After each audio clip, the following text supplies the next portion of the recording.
Hello friends, welcome back to our channel Only Excellence. So we are back again with the Hindu 10 words for 1st September 2020. Okay, so we will start right away. First word that we are going to discuss today is solace. Okay, so solace का जो हिंदी मतलब होता है, ये हिंदी मतलब होता है इसका किसी को धीरज देना या सांत्वना देना. ओके, सो धीरज या सांत्वना देना जो होता है वो उसको हम बोलते हैं सोलेस. सो कंफर्ट और consolation in the time of grief और डिस्ट्रेस और sadness, that is known as solace. इसका जो सिमिलर वर्ड अगर इंग्लिश में बोलें, सो सोलेस के सिमिलर वर्ड हो जाते हैं आपके इंग्लिश में. एक तो हो जाता है कंफर्ट, दूसरा है कंसोलेशन, तीसरा है support and relief. So comfort, consolation, support and relief. Opposite word अगर सोलेस का बोलें, सो अपोजिट वर्ड हो जाता है, एक तो हो जाता है agony, AGONY, anguish, ANGUISH, distress and pain. ये इसके अपोजिट वर्ड हो जाते हैं आपके सोलेस के इंग्लिश में. नेक्स्ट जो वर्ड है हमारा that is diminish. So diminish का मतलब होता है किसी चीज़ को घटाना या उसको कम कर देना. So to make less or cause to appear less, that is known as diminish. Okay, so Hindi मतलब इसका है घटाना या कम करना. ठीक है, ये इसका हिंदी मतलब हो जाता है आपका. सिमिलर वर्ड अगर इंग्लिश में बोलें डिमिनिश का, तो सिमिलर वर्ड हो जाता है आपका, एक तो होता है decrease, decline, reduce, lesson, shrink. ये सिमिलर वर्ड हो जाते हैं आपके डिमिनिश के इंग्लिश में. अपोजिट वर्ड अगर बोले डिमिनिश का, सो यहाँ क्या हो रहा है, यहाँ पे एवरी उसको कम कर रहे हैं या रिड्यूस हो रहा है, डिक्लाइन हो रहा है, डिक्रीज हो रहा है. तो इसका अपोजिट क्या हो जाएगा आपका, इसका अपोजिट हो जाएगा increase or flare up, FLARE up. Okay, so ये इसका अपोजिट वर्ड हो जाता है डिमिनिश का इंग्लिश में. नेक्स्ट जो वर्ड है हमारा दैट इज इंसिनुएशन. सो इंसिनुएशन का जो हिंदी मतलब होता है, ये होता है किसी पे आक्षेप करना या कटाक्ष करना. सो आक्षेप या कटाक्ष जो होता है उसको हम बोलते हैं insinuation. Okay, so any unpleasant hint or suggestion towards something bad, that is known as insinuation. So इसका जो सिमिलर वर्ड हो जाता है इंसिनुएशन का, एक तो होता है इम्प्लीकेशन,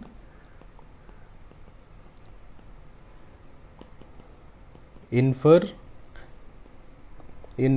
एंड इन्फ्रेंस. ठीक है, किसी चीज को इन्फर करना, या hint.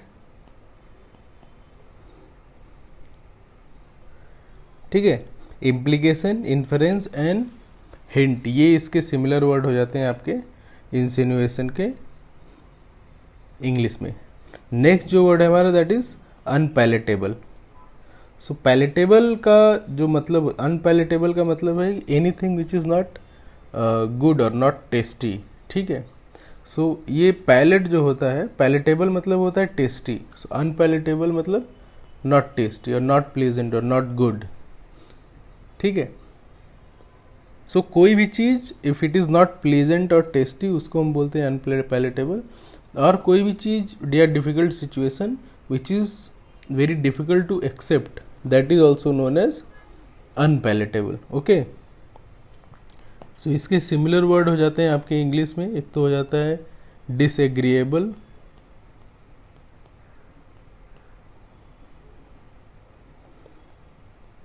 Unpleasant, unattractive.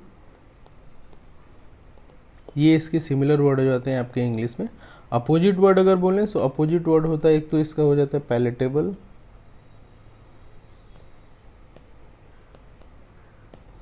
Tasty, pleasant, ये इसके अपोजिट वर्ड हो जाते हैं पैलेटेबल, अनपैलेटेबल के इंग्लिश में। नेक्स्ट जो वर्ड हमारा दैट इज क्वाइटस, ठीक है। सो क्वाइटस का जो हिंदी मतलब होता है, क्वाइटस का हिंदी मतलब होता है, एक तो होता है काइंड ऑफ लास्ट डिसीजन या फाइनल जजमेंट, या डेथ को भी क्वाइटस बोलते हैं। सो मृत्यु या अंतिम निर्णय, उसको हम क्वाइटस बोलते हैं। सो डेथ और समथिंग दैट कॉजेज डेथ, ठीक है, that is known as quietus. और किसी भी सिचुएशन या किसी भी डिफ़िकल्ट, किसी भी केस वगैरह में जो फाइनल जजमेंट होता है, कोई ऐसा judgement which can stop that case, मतलब उसको एक एंड पे ले जा सकता है, so that is also known as quietus. Okay, so इसके सिमिलर वर्ड हो जाते हैं क्वाइटस के आपके, एक तो हो जाता है डिलीवरी, दूसरा है discharge,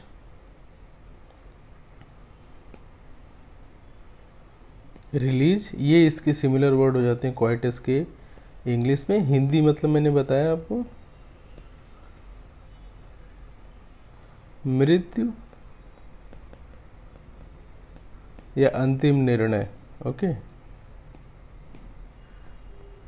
so final judgement or anything which is causing death or which can cause death, that is also known as quietus. Okay, next जो वर्ड है हमारा that is abdication. So abdication का जो हिंदी मतलब होता है, ये होता है पद त्याग या त्याग, ठीक है।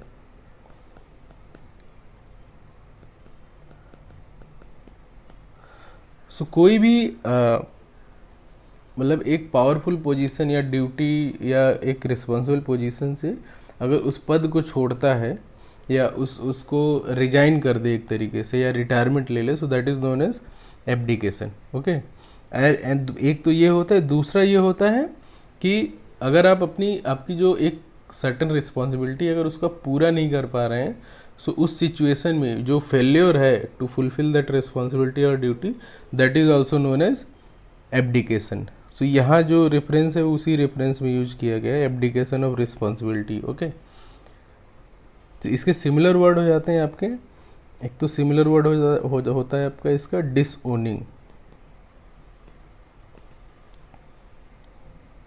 डिसोनिंग, रिजेक्शन और रिफ्यूज़ल,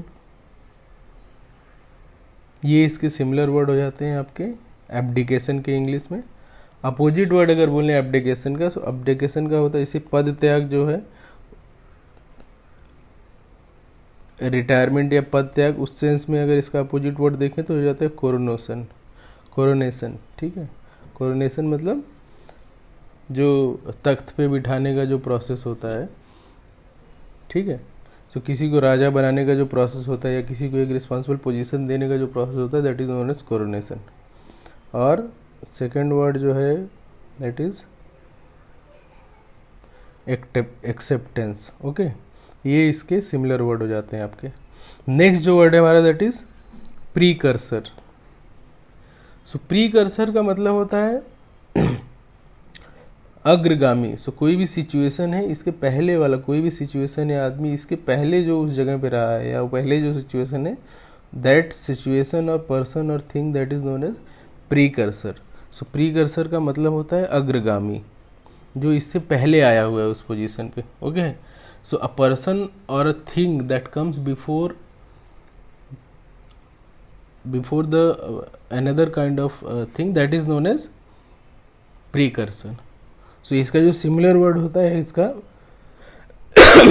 सिमिलर वर्ड होता है इसका, एक तो होता है फोर रनर या फोर फादर, भी इसका एक सिमिलर वर्ड होता है। प्रेडेसेसर भी एक सिमिलर वर्ड होता है इसका।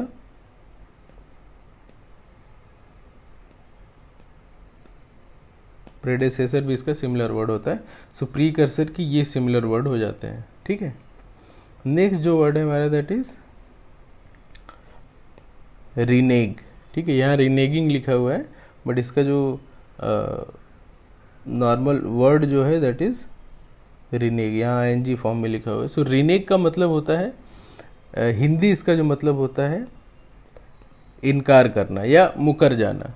सो कोई भी प्रॉमिस करके, अगर प्रॉमिस करके या कोई भी एक चीज़ एक्सेप्ट करने के बाद अगर आप उसको छोड़ देते हैं, उसको इनकार कर देते हैं, so that act is known as reneging. Okay, so going back on a promise or undertaking or contract, that is known as reneging. ठीक है, सो इसके सिमिलर वर्ड जो होते हैं रीनेगिंग के, एक तो हो जाता है आपका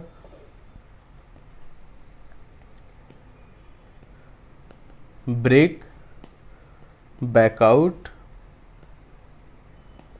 रिट्रैक्ट और बैक ऑफ। ये इसके सिमिलर वर्ड हो जाते हैं आपके रीनेग के इंग्लिश में।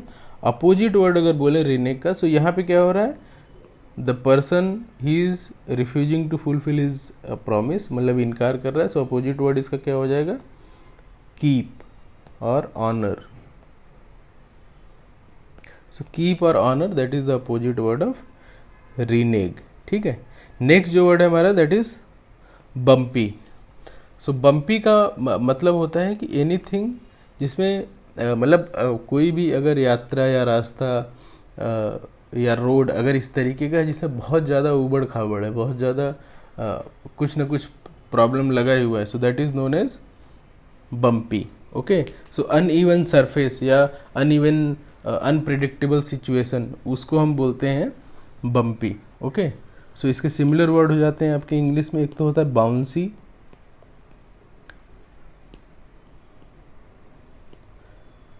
एंड रफ,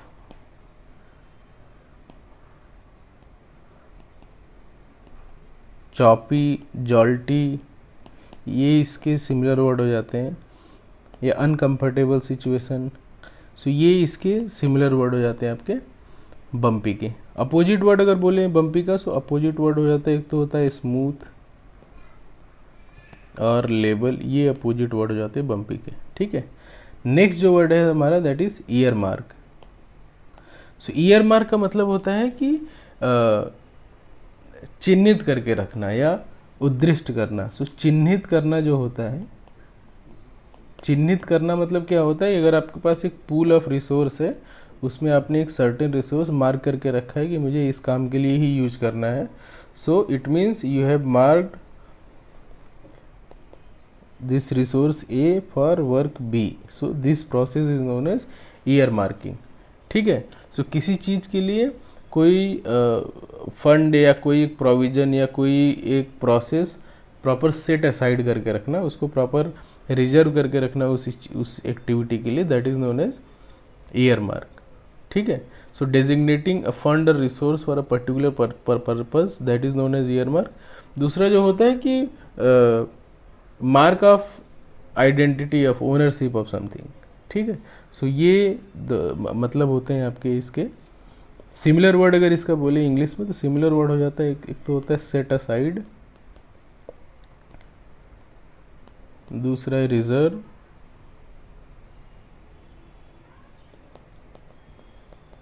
असाइन और टैग, ये इसके सिमिलर वर्ड हो जाते हैं आपके इंग्लिश में। ठीक है, सो ये रहे हमारे 1 सितंबर के आज के 10 words. Thank you for watching our video, keep liking us, please share this video and subscribe to our channel. Thank you so much.